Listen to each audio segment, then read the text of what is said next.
साहेब किसका?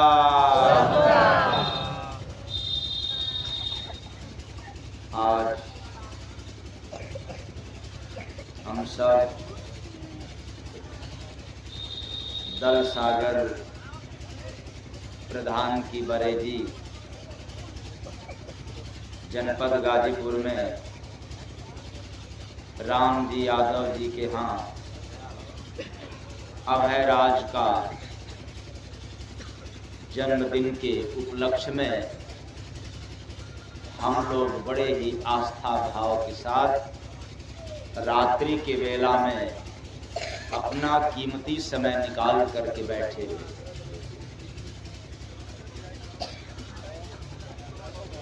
किन्हीं कारणों से समय ज्यादा हो चुका है,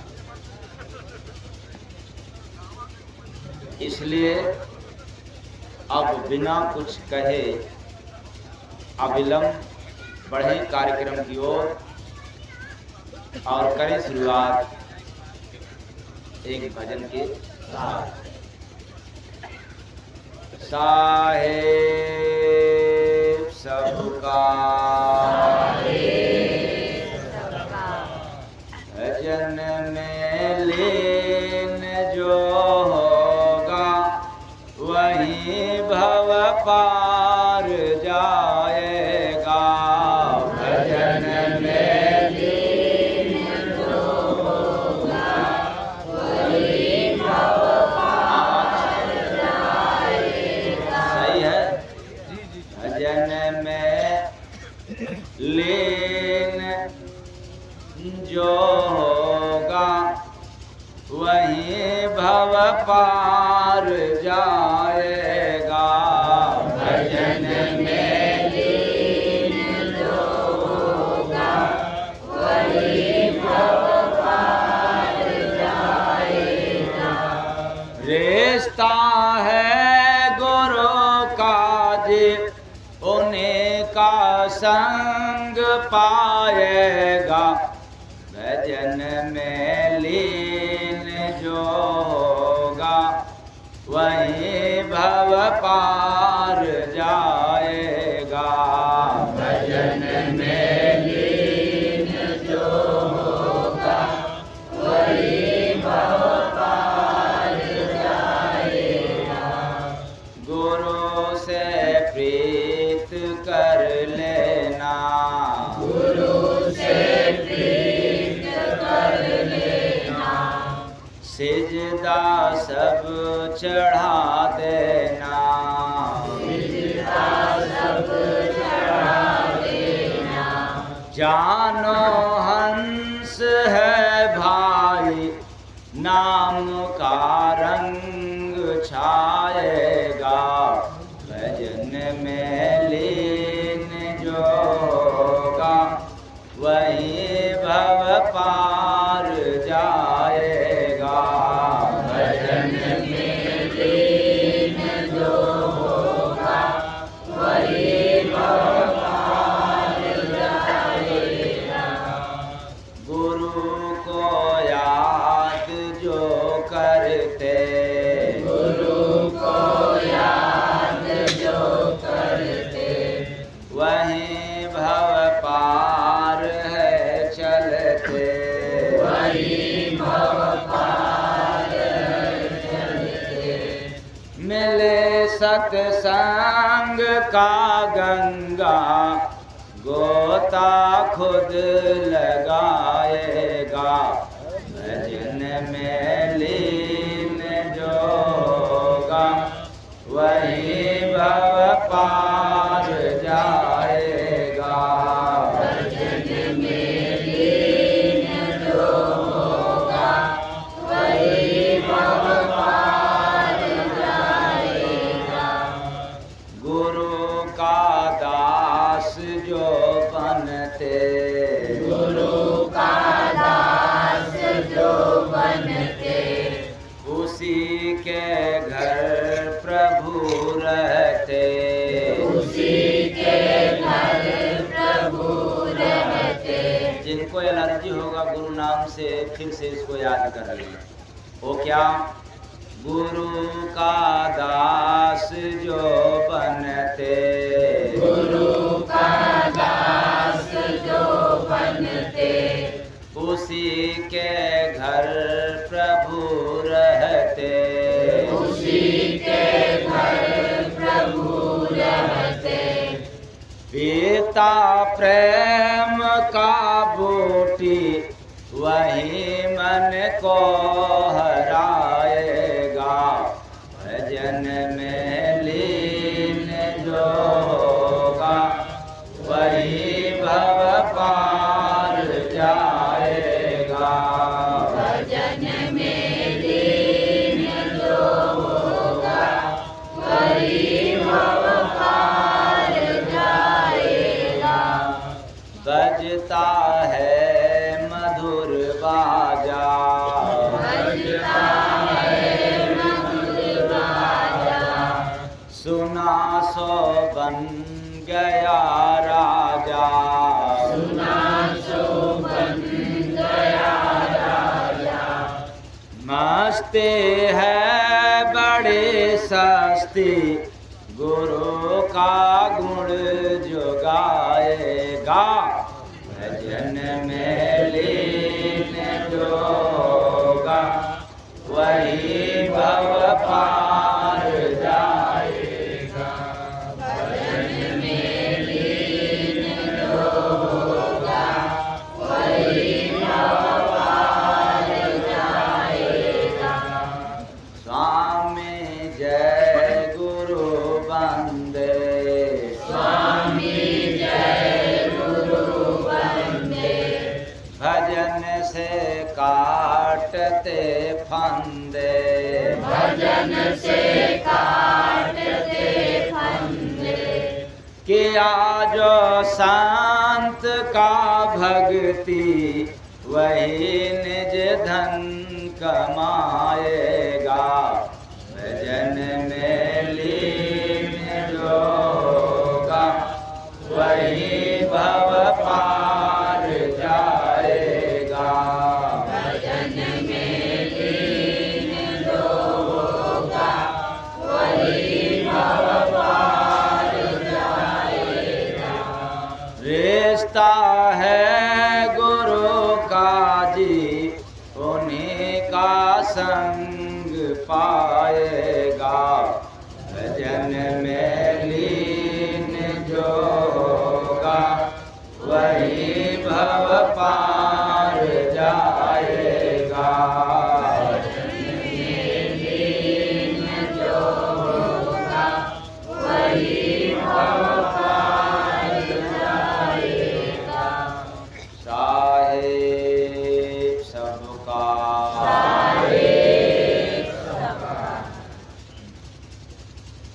तो भजन में लीन जो होगा वही भव पार जाएगा।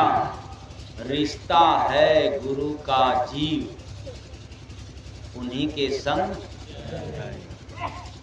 मतलब संसार में आपके बहुत रिश्तेदार है कि नहीं है? संसार में रिश्तेदार अनेक हैं, फिर भी एक से मुलाकात नहीं करा सकते। वो एक कौन है? अनेक रिश्तेदार अनेक लोगों से मुलाकात करवा सकता है, लेकिन अनेकों रिश्तेदार मिल करके उस एक मालिक से मुलाकात नहीं करवा सकते। बोलिए सद्गुरु भगवान की जय। तो रिश्ता है गुरु का जी, उन्हीं का संग पाएगा, लेकिन कौन? भजन में लीन जो होगा वही भव पार जाएगा। भजन में लीन जो होगा वही भव पार जाएगा। तो भजन में लीन एक हुआ भजन करना, आज नहीं भी हुआ तो कोई बात नहीं, वो केवल भजन करना है। लेकिन भजन में लीन का अभिप्राय है कि बिना भजन किए तो लगता है दिन पूरा उदास है। ठीक है, बिना भजन किए हम जिस भी कार्य क्षेत्र में हैं उसमें भी मन का न लगना, मतलब खिन्नता का भाव, काम में खिन्नता हो जाए और हरि नाम में क्या हो जाए, क्या हो? ठीक उल्टा है। भजन में खिन्नता और काम में लीनता। आप सभी लोग काम में लीन हो और इसलिए काम में लीन हो, कहते हो कि काम नहीं करेंगे तो काम होने वाला नहीं है।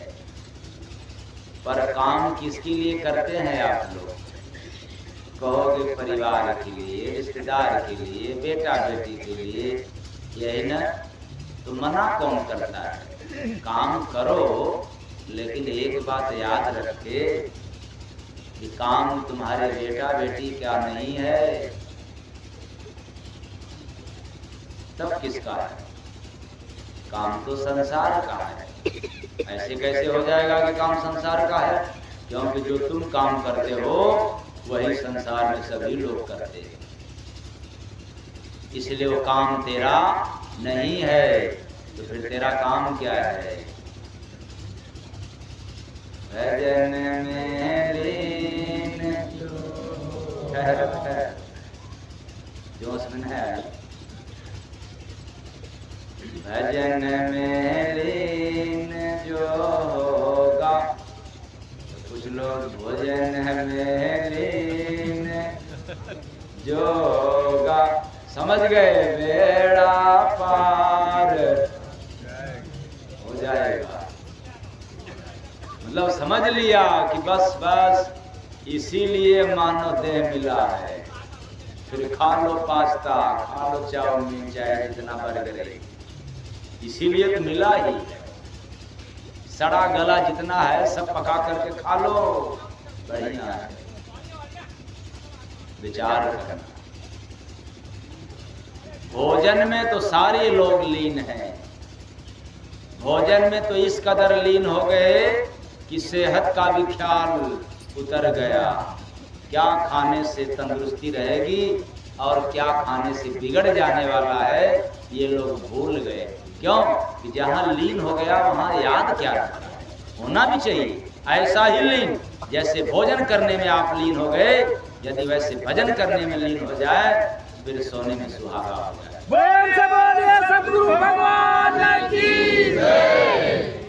सोने में सुहागा इसलिए कि भोजन तो करते करते न जाने कितने लोग चले गए, फिर उनको भोजन करने का मौका मिल जाता है। अलग बात है कि इस बार पूरी सब्जी मिठाई खाने का अवसर है, और हो सकता है कि अगले बार जैसे सुअर कहाँ जाकर के भोजन करता है, सुअर वो भी पूरी मिठाई, हाँ क्या बात। लेकिन पेट उसका भी भरता है ना कि नहीं भरता है? भर जाता, भोजन तो उसका भी है। तो किसी का मांस, किसी का घास भूसा। ये तो बड़ा सुंदर मौका मिला है कि आप लोग पूरी भी खा रहे हैं।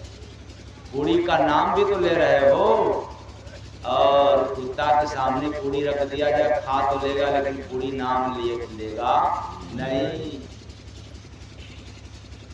इसलिए बड़ा सुंदर समय मिला है।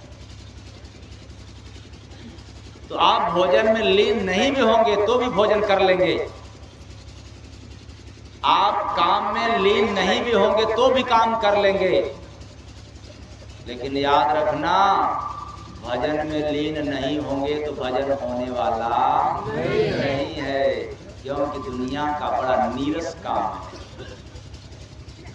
शराब पीना नीरस नहीं है, अंडा मांस खाना ये नीरस नहीं है, पूरी मिठाई भी खाना कोई नीरस की बात नहीं है। और अभी इसके पहले जो नाम लिया पास्ता वगैरह वगैरह वगैरह, जो इसको भी खाना कोई नीरस काम नहीं है, लेकिन दान देना तो बड़ा नीरस काम है। क्या करना? दान करना, ये तो बहुत नीरस काम है, इसलिए तो मन नहीं लगता है, लगाना पड़ेगा। परोपकार करना ये तो बड़ा नीरस का काम है, क्योंकि इसमें तो मन लगता ही नहीं।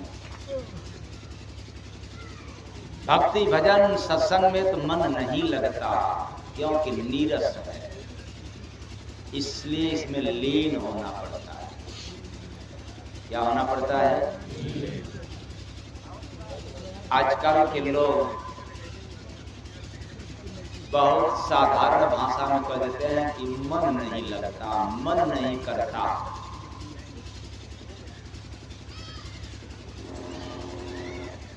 तो मैं ऐसे लोगों को कहना चाहता हूं, क्या कि मन ना लगे कोई बात नहीं है, मन को मत लगाना। ऐसा क्यों? तो भाई ड्यूटी वाला कहाँ गया?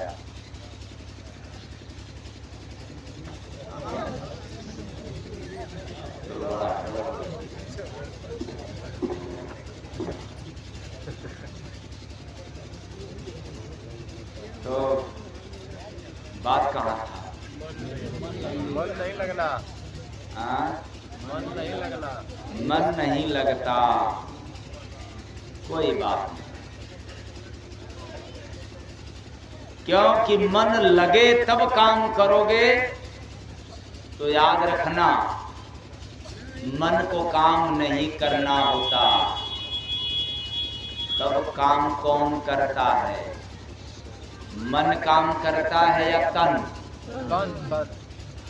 ठीक से आप लोग बोलना, जवाब देना। ऐसा नहीं है कि बड़े बड़े पढ़े लिखे लोग इसमें हैं, सभी लोग मेरे से ज्यादा पढ़े लिखे हैं। काम मन करता है कि तन? हाँ, तन करता है, मन तो काम करता नहीं। अच्छा, हाथ पांव तन के पास है या मन के पास? हाँ, तन के पास। तो मान लो कि मन नहीं लगता, तब क्या करोगे? नहीं करोगे? अरे आप लोग बहुत जल्दी कह देते हैं कि मन लगता नहीं है, और करना किसको है? तन को। तो अब काम किससे करना है? शरीर से ना। मन ना लगे कोई बात नहीं। अब सोचोगे कि संसार के जितने श्रेष्ठ कार्य है अथवा जितने शुभ कार्य है उसमें मन नहीं लगता है, तो मन तो कभी नहीं लगेगा। इसका मतलब शुभ कार्य नहीं करोगे। और मन को लगाने में यहाँ से तन भी चला जाएगा, श्री राम नाम, फिर भी ये मन लगने वाला नहीं है।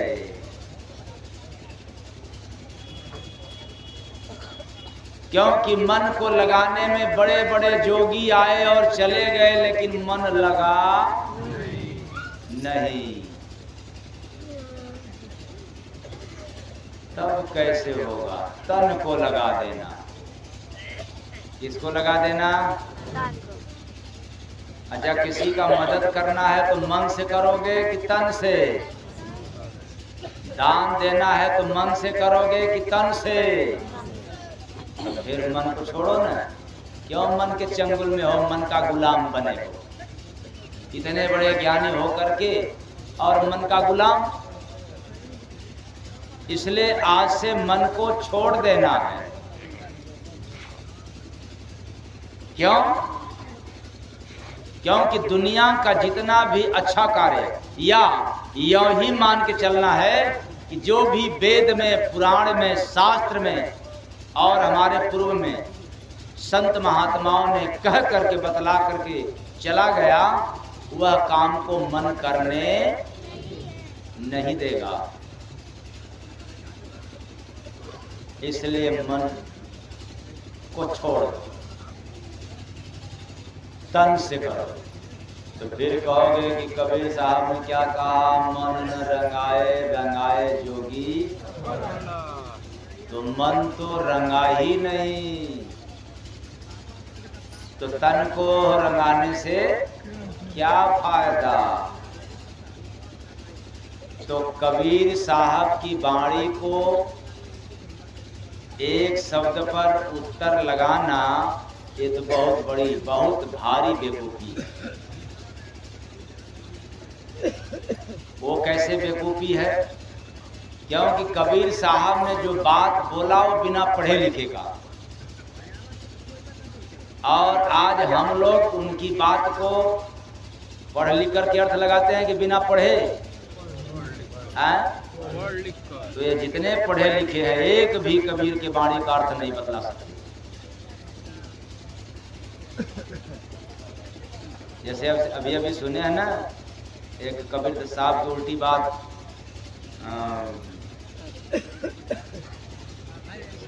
श्रवण महाराज अभी सुनाए ना। श्रवण महाराज अभी जो है कबीर साहब की उल्टी बात सुनाया।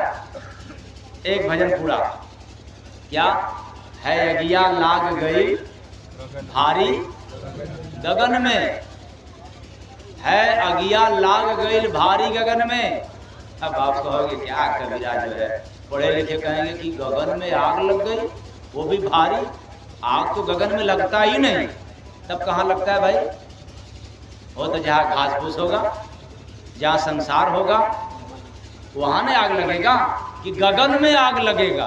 तो गगन मीन्स आकाश। लेकिन है बात बड़ी उल्टी, पर समझने में है बड़ा सीधी। वो कैसे? गगन होता है मानव के तन में, दोनों आंखों के भाव के मध्य में, जहां पर टीका चंदन और विधिया लगाई जाती है, वो गगन मंडल है। इसी गगन में किसी संत महापुरुष की कृपा से, याद रखना, किसी और की कृपा से नहीं, किसी संत रूपी मसीहा के दया से, ये त्रिकुट रूपी गगन में जब विरह रूपी आग लग जाती है, तो वह आग बुझने से भी बुझता नहीं है, इसलिए भारी है।